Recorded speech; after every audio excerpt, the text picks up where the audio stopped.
Bonjour les optimistes, j'espère que vous êtes en forme aujourd'hui. Le mois dernier, nous avons parlé d'Octobre Rose, le mouvement qui met l'accent sur le cancer féminin. Cette fois, nous sommes au mois de novembre, le mois où justement on met l'accent sur les cancers masculins, dans le cadre d'une opération internationale qui s'appelle Movember. Mais peut-être vous ne le saviez pas, car les hommes sont souvent discrets sur leur maladie, raison pour laquelle ils parlent peu de Movember. Ce soir, nous allons en parler sans retenue, sans tabou, et d'une manière plutôt optimiste, comme d'habitude, avec Olivier Jérôme, le président du Sérum, une association qui apporte une aide aux hommes touchés par un cancer masculin.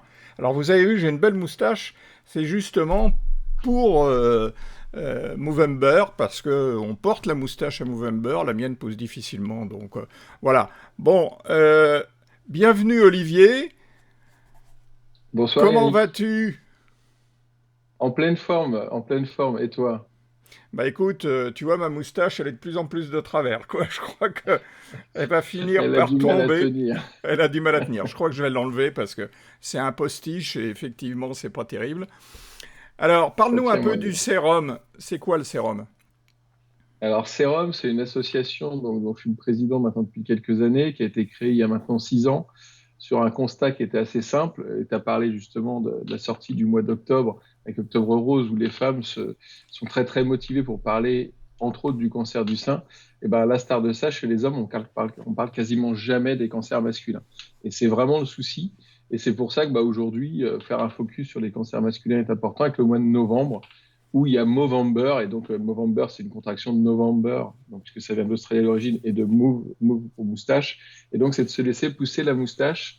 Voilà, moi, j'avais rien avant, j'ai eu la barbe pendant un moment, puis voilà, je me rase pour essayer de faire la moustache la plus sympathique, pour créer justement cet élan et sur un petit constat simple qui est, voilà, on a la moustache, c'est pas quelque chose d'habituel encore de nos jours, et de pouvoir lancer une discussion avec quelqu'un qui va demander tiens, pourquoi tu te laisses pousser la moustache? Et c'est un bon moyen de pouvoir parler des cancers masculins, etc. Donc, Sérum, effectivement, est, est, est en avant, on va dire, pour pouvoir parler des cancers masculins avec son centre d'écoute.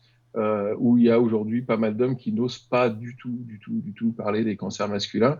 Comme tu dis, je pense qu'il y a une notion de pudeur peut-être, de discrétion, et puis aussi peut-être de sujets vraiment tabous sur le fait que potentiellement, avec un cancer masculin, euh, la virilité, le côté masculin, le côté mâle, etc., peut des fois avoir la sensation d'être écorné, ce qui n'est absolument pas toujours le cas du tout, loin de là.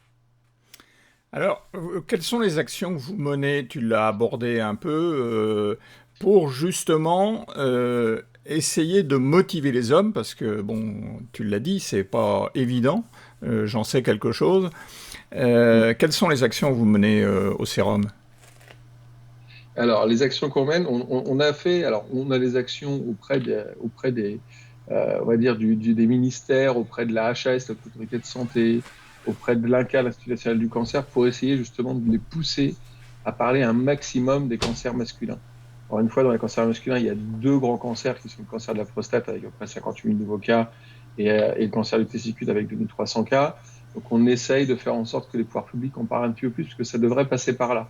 Aujourd'hui, effectivement, il y a des associations qui sont là, comme nous on le fait à l'heure actuelle, mais qui n'ont peut-être pas assez d'aura, et les pouvoirs publics devraient en parler un petit peu plus. Donc on a des actions auprès des pouvoirs publics, et après, il y a tout un tas d'interventions que l'on fait, par exemple avec le Prostate Tour, pour le cancer de la prostate. On participe dans différents hôpitaux, on est convié effectivement dans différents hôpitaux pour parler des cancers de la prostate, par exemple. Et puis pour le cancer du testicule, qui est l'autre cancer, alors qui me tient à cœur parce que moi j'ai eu un cancer du testicule il y a maintenant, donc en 2001, donc ça date un petit peu maintenant. Et là, on voulait plutôt dans de la prévention pure et par souvent des messages de prévention un petit peu humoristiques. Et ça tombe très bien puisqu'effectivement, aujourd'hui, on sort un vrai film de Boule 2 qui est un spot de prévention tourné avec un petit peu d'humour sur les boules. Hein. Donc voilà, c'est les boules.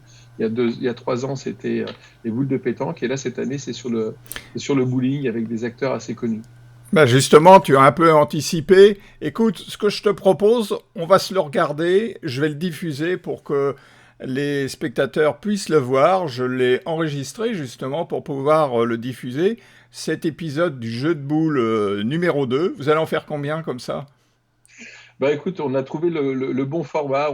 Après la prostate, c'est un peu plus compliqué, le sujet est plus sensible, mais ça marche bien le jeu de boules, enfin les boules effectivement pour les jeunes, puisque c'est le cancer qui touche des jeunes de 15 à 35 ans en général. Donc ce format-là marche bien et je pense qu'on va continuer longtemps, j'espère. Bon, bah on se le regarde. Avec les gars, nos boules, c'est toute notre vie. On ne peut pas rigoler avec notre matériel. On doit vraiment en prendre soin.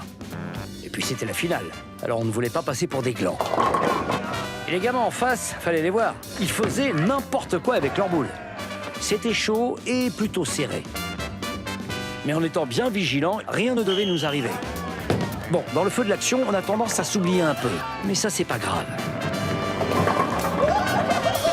Mais le plus important, c'est que notre matériel ne nous fasse pas faux bon.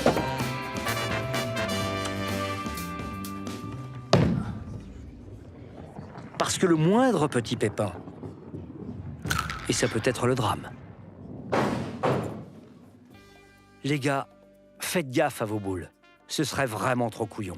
Le cancer testiculaire n'est pas un jeu. Pensez à inspecter régulièrement votre matériel. Pour effectuer un bilan testiculaire, vous devez simplement prendre rendez-vous chez votre médecin traitant qui saura vous montrer les gestes à connaître pour surveiller efficacement votre matériel. Encore mieux que le précédent, dis-moi. Ouais, je pense que là, on s'est perfectionné, on va dire, et le réalisateur, donc, qui est Antoine, qui est quelqu'un de l'association qui est très concerné par le sujet, a voulu, on va dire, remettre un petit peu sa patte. Et je pense que oui, c'est le tout premier, je pense, avait bien marché. Et là, on a trouvé vraiment un petit peu la méthode. Et encore une fois, on sent le perfectionnement. On a aussi plus de moyens d'une certaine façon, c'est-à-dire que la première fois, donc tous les gens qui tournent dans ce spot-là, que ce soit les acteurs ou que ce soit tous les gens qu'on voit pas derrière, et toi tu connais bien ce métier-là d'être des fois aussi derrière une caméra, on va dire, il y avait 25 personnes. La première fois, il y avait 8 personnes, et là, il y avait 25 personnes derrière pour l'image, le son, etc. Donc voilà, on sent que ça a mûri et qu'on a certainement trouvé quelque chose qui est assez bien et qui va sensibiliser les jeunes. On a en plus des gens qui sont aujourd'hui, comme on est sur du cancer masculin, au niveau du cancer de testicule, donc un peu plus sur l'homme jeune, on a des gens qui sont vraiment des spécialistes d'Instagram, etc., et qui devraient pouvoir donner une belle visibilité aussi au niveau du spot, puisque le but, c'est qu'il soit vu par des dizaines de milliers, voire de millions, on sait jamais, et je pense qu'on visera les millions cette année, on va dire, de jeunes gens qui pourront penser à palper leur. Alors, c'est plutôt axé sur la prévention hein, du cancer masculin. Vous avez encore jamais attaqué l'angle de la prostate, c'est quelque chose que vous envisagez?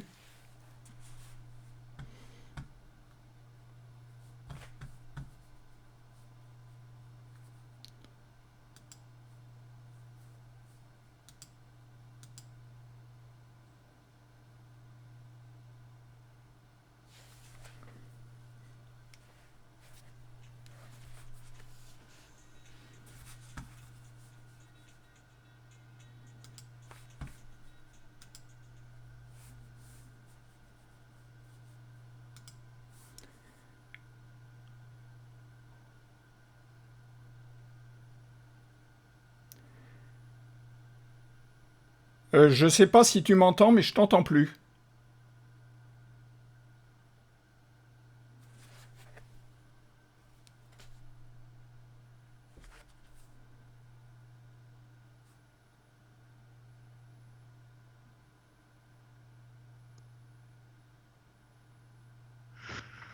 Voilà, c'est mieux, là je t'entends. Tu m'entends?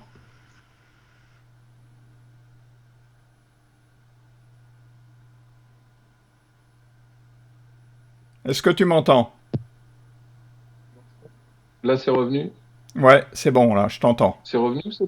Ouais, Ouais, c'est bon. Ouais, alors ça m'arrive de temps en temps, et comme par hasard, c'est là que ça devrait pas arriver. c'est pas grave, J'ai je mes ferai oreilles un montage. donc ouais, on parlait de la prostate. Alors, on, on, on est dans Oui, un autre exercice de style, la prostate. je te demandais, on va reprendre la question, comme ça sera plus facile de repartir dessus. Là, Oui. dans ce film, on est sur la prévention. du cancer testiculaire, parce que bon, c'est vrai que c'est plus facile d'en parler.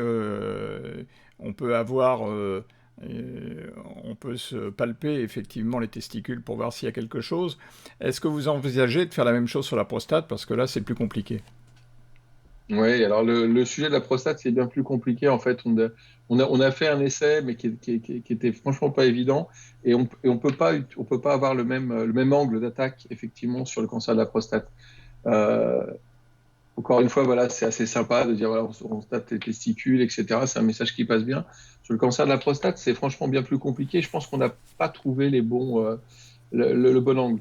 On veut pas non plus rentrer dans un spot de prévention pure, très médical, etc. Mais on a envie de le faire. Mais pour l'instant, je pense qu'on n'a pas trouvé le bon angle, encore une fois, du spot pour sensibiliser une catégorie de personnes qui n'est pas du tout la même. Hein, ça doit être un cancer masculin, c'est pas du tout la même chose. Donc oui, on y réfléchit, on a envie de faire quelque chose. On a fait un essai il y a 2 ans qui n'a pas été, qui a pas été bon, on va dire. Faut vraiment qu'on trouve l'axe, encore une fois. On est sur un sujet qui est beaucoup plus tendu, hein, aussi un sujet qui touche beaucoup plus de personnes et qui peut pas être, voilà, qui a pas les mêmes, comment dire, les mêmes réponses médicales non plus, qui est beaucoup plus invasif effectivement que le cancer du testicule. Et je pense que le traiter avec humour est peut-être pas évident. Voilà. En fait, on n'a pas trouvé aujourd'hui l'angle d'attaque. Surtout que au niveau de la sexualité, c'est complètement différent. Hein. Pour le cancer de la prostate, tu viens de le dire, hein, effectivement, Clairement. c'est souvent compliqué parce que ce sont des sujets plus âgés. Mm. Généralement, ou quand ce sont des sujets jeunes, c'est un peu invasif et effectivement, ça bloque toute sexualité, ce qui est un peu embêtant, au moins pendant une durée assez importante. Tout à Euh, fait, tout à fait. alors, quand on est atteint d'un cancer masculin, parce que nous, on va pas parler de maladie tout le temps, c'est quand même une rubrique que moi Oui, je veux optimiste. Quand on est, optimiste. ouais, mais bien sûr. Est-ce que justement on reste optimiste quand on a un cancer des testicules comme toi? Est-ce que tu te dis finalement c'est la fin du monde, quoi? Ouais, alors bon, je pense qu'en fait, il y a une notion déjà de l'âge à laquelle ça arrive. Comme je dis, alors là, on est dans un âge jeune, entre 15 et 35 ans. Quand on a un problème de cancer du testicule, on a envie de parler de plein de choses, mais pas d'avoir un problème de testicule. En fait, on a envie plutôt de profiter de la vie que ça. Donc souvent, le premier réflexe, effectivement, c'est de prendre les choses de façon assez dure. Ça touche aussi potentiellement, puisqu'on ne le sait pas au départ, on pense que ça touche potentiellement la sexualité de l'homme. Encore une fois, à cet âge-là, on a envie de faire tout, mais pas de se poser des problèmes là-dessus. Donc je pense qu'au départ, oui, c'est compliqué. Souvent, on reprend du poil de la bête. Et moi, par exemple, mon cas précis, c'est que j'ai repris du poil de la bête accompagné de mon épouse, de mon entourage et de mes amis. Ça, c'est important. L'entourage est super important quand on a effectivement ça. C'est ce qui permet aussi d'être optimiste et de se projeter. Moi, j'ai réussi à aller de l'avant. J'ai réussi à avoir une fille après, alors que souvent on dit qu'il faut faire une congélation de sperme, etc. J'avais 2 enfants, 2 garçons. On a pris la décision de ne pas faire de congélation de sperme, ce qui est proposé en général quand on a un cancer du testicule. Et quelques années après, j'ai une fille. Tout marche très très bien. Donc oui, je sais que physiquement, j'ai un testicule de moins parce que j'ai une orchidectomie. Ça ne se voit pas à l'extérieur. On vit très bien, j'ai le sourire. Et en plus, ce qui me rend aussi le sourire, c'est que on avance et en plus, on aide son prochain. Voilà. Je pense un peu comme toi, tu le fais aussi dans toutes les actions de tous les jours. C'est vraiment le côté très optimiste, c'est-à-dire qu'on avance, on se sert on va dire, d'un moment compliqué de sa vie, c'est une certitude, pour pouvoir rebondir et être encore plus fort et donner de l'énergie justement peut-être à des gens qui en manquent au début, parce que on rebondit pas tout seul, hein, souvent c'est compliqué de rebondir tout seul. Donc, mais voilà, donc il y a vraiment un message optimiste à faire passer, c'est qu'on vit très bien avec un cancer du testicule. Et pendant les années, moi, ça m'est arrivé encore une fois en 2001. Donc oui, j'ai eu une année qui a été compliquée. Oui, forcément, il a fallu repartir, bien accompagné, etc. Mais voilà, aujourd'hui, je vis tout à fait normalement. J'ai aucune problématique vis-à-vis de ça. J'ai eu, si on peut dire, la chance, entre guillemets, d'avoir un cancer qui se soigne très très bien. Le cancer du testicule, c'est 95% largement de taux de guérison sur tout ça, si c'est pris à temps, si c'est bien fait. Donc oui, non, il faut être optimiste. Et c'est vrai que lorsqu'on a une maladie plus ou moins grave, etc., qu'il faut au contraire se renfermer. Et au contraire, il faut garder de l'optimisme Comme toi, tu sais très bien le faire, Yannick, justement.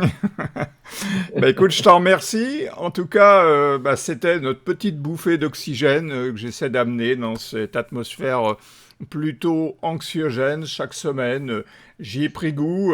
Voilà, j'ai commencé, puis je me dis que, après tout, il y a plein de gens comme toi qui portent des messages rassurants.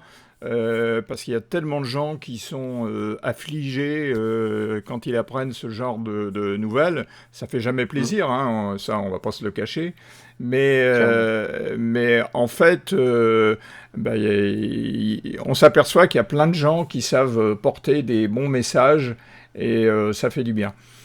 Eh bien écoute, je te remercie Olivier pour ce témoignage. Un de plus dans ma Merci rubrique. à toi, Yannick. Pour ce qui nous concerne, nous, cette chronique est maintenant terminée. On se donne rendez-vous la semaine prochaine avec un ou une invitée. Je garde la surprise. N'oubliez pas que vous pouvez me contacter sur les réseaux sociaux. Ça s'affiche en bas, justement, de la fenêtre vidéo. En attendant, je vous souhaite à tous une bonne semaine et surtout, je n'ai qu'un seul conseil, restez optimistes, quoi qu'il arrive. À bientôt!